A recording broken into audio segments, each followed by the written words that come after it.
Baiklah, Assalamualaikum warahmatullahi wabarakatuh. Halo semua, perkenalkan nama saya Londa Armando Romadona dengan NIM 0901128182025071. Saya merupakan mahasiswa Universitas Sriwijaya.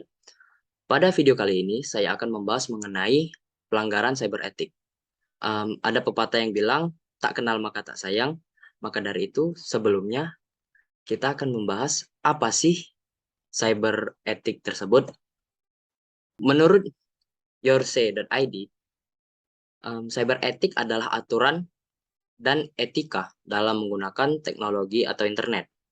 Menurut Kompasiana.com sendiri, cyber etik merupakan etika yang dikenal di dalam internet. Cyber etik merupakan aturan-aturan yang tersirat atau tidak tertulis yang ada ketika seorang berinteraksi di dunia internet.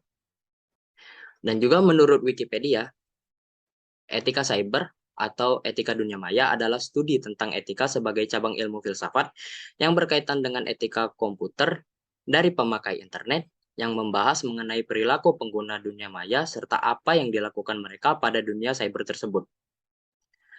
Dari beberapa contoh di atas dapat disimpulkan bahwasanya cyber etik adalah sekumpulan aturan yang tak tertulis yang memiliki tujuan mengatur jalannya aktivitas di ruang dunia maya.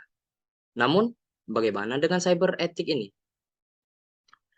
Membahas segala suatu pelanggaran etik pasti tak luput dari tindakan kriminal. Nah, apa sih cybercrime itu? Dilansir dari kompas.com, mereka mengutip dari buku Pengantar Teknologi Informasi tahun 2020, karya Dasril Aldo dan kawan-kawan. Cybercrime adalah kejahatan yang ditimbulkan karena pemanfaatan teknologi internet. Bisa kita maknai sebagai perbuatan melawan hukum yang dilakukan dengan menggunakan internet berbasis pada kecanggihan teknologi komputer serta telekomunikasi. Dan Kompas juga melansir dari Ensiklopedia Britannica yang berbunyi, cybercrime adalah penggunaan komputer sebagai alat untuk meraih tujuan ilegal seperti penipuan, perdagangan konten pornografi, pencurian identitas, serta pelanggaran privasi. Untuk lebih jelasnya, mungkin saya di video kali ini akan memberikan beberapa contoh kasus, yang mana dari kasus dalam negeri dan sampai kasus luar negeri, yang mungkin ada kaitannya dengan Indonesia. Untuk kasus pertama yang di dalam negeri, saya ambil dari semarang.suara.com mengenai kasus illegal konten, yaitu konten pornografi, yang mungkin teman-teman sekalian sudah tidak asing lagi dengan istilah kebaya merah yang sempat menghebohkan jagat dunia maya. Ya, pelaku terjerat dengan pasal 45 ayat 1 Undang-Undang Nomor 19 tahun 2016 tentang perubahan atas Undang-Undang Nomor 11 tahun 2008 UU ITE, yang mana pasal 45 ayat 1 UU Nomor 19 tahun 2016 berbunyi, setiap orang dengan sengaja dan tanpa hak mendistribusikan dan garis miring atau mentransmisikan dan garis miring atau membuat dapat diaksesnya informasi elektronik dan garis miring atau dokumen elektronik yang memiliki muatan yang melanggar kesusilaan sebagaimana yang dimaksud dalam pasal 27 ayat 1 akan diberi pidana dengan pidana penjara paling lama 6 tahun atau denda paling banyak 1 miliar rupiah.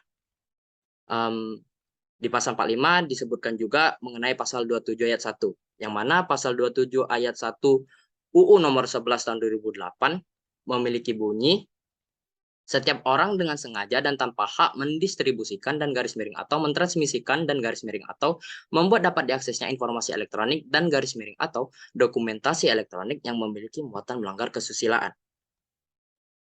Itu merupakan kasus dari dalam negeri. Selanjutnya, kasus untuk luar negeri atau internasionalnya.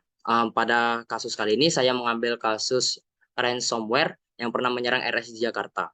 Menurut kompas.com, ransomware atau yang memiliki nama lain WannaDecryptor yang melanda hampir 100 negara di seluruh dunia.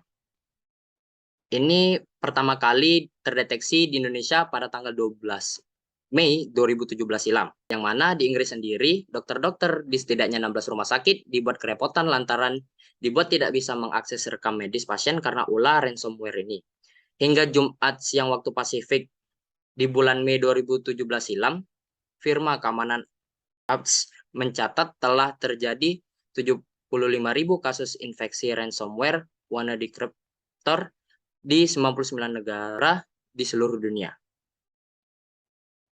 Dan di Indonesia sendiri, untuk pelaku hacker dan penyebaran virus itu semuanya diatur dalam UU ITE. Untuk masalah hacking sendiri itu diatur dalam pasal 30 dan pasal 46 sebagai hukuman yang akan diterima oleh pelaku hacker tersebut. Yang mana pada pasal 30 berbunyi untuk poin pertama, setiap orang dengan sengaja dan tanpa hak atau melawan hukum mengakses komputer dan garis miring atau sistem elektronik milik orang lain dengan cara apapun. Untuk poin kedua, setiap orang dengan sengaja dan tanpa hak atau melawan hukum mengakses komputer dan garis miring atau sistem elektronik dengan cara apapun dengan tujuan memperoleh informasi elektronik dan garis miring atau dokumen elektronik. Pada poin ketiga, setiap orang dengan sengaja dan tanpa hak atau melawan hukum mengakses komputer dan garis miring atau sistem elektronik dengan cara apapun dengan melanggar, menerobos, melampaui, dan menjebol sistem pengaman dalam kurung cracking, hacking, dan illegal access. Untuk hukumannya sendiri diatur pada pasal 46, yang mana untuk pelanggar poin pertama pasal 30 akan diberi pidana penjara paling lama 6 tahun atau denda paling banyak 600 juta rupiah. Sedangkan untuk pelanggar poin kedua pada pasal 30 akan dipidana dengan penjara paling lama 7 tahun penjara atau denda paling banyak 700 juta rupiah.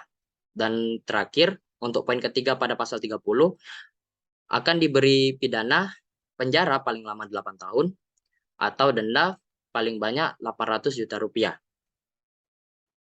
Nah, itu untuk hacker. Nah, bagaimana dengan penyebaran virus? Tenang, itu juga telah diatur pada pasal 33 yang berbunyi setiap orang dengan sengaja dan tanpa hak atau melawan hukum melakukan tindakan apapun yang berakibat terganggunya sistem elektronik dan garis miring atau mengakibatkan sistem elektronik menjadi tidak bekerja sebagaimana mestinya. Nah, untuk hukumannya sendiri diatur pada pasal 49. Pada pasal 49 ini berbunyi setiap orang yang memenuhi unsur sebagaimana yang dimaksud pada pasal 33 dipidana dengan pidana penjara paling lama 10 tahun penjara atau denda paling banyak 10 miliar rupiah. Baiklah, mungkin dua kasus tersebut akan mengakhiri video kali ini. Untuk link dari setiap materi yang saya sampaikan di video akan saya cantumkan di deskripsi. Lebih dan kurang saya mohon maaf. Saya akhiri. Assalamualaikum warahmatullahi wabarakatuh. Terima kasih.